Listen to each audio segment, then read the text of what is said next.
This will show you how to replace the battery on the new style Mercedes key fob. They look like this nowadays. The battery size is CR2032. So how you do it, turn the key over, push on the silver button here and pull the key out.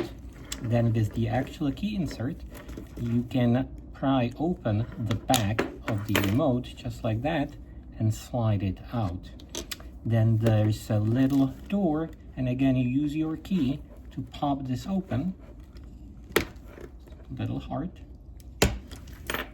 and you open it just like that. Then you replace the battery. Notice the little two hinges on the door. You insert the hinges in first and close the back.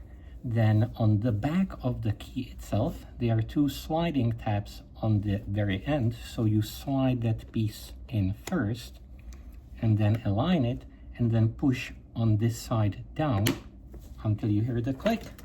Insert the key and it's all done.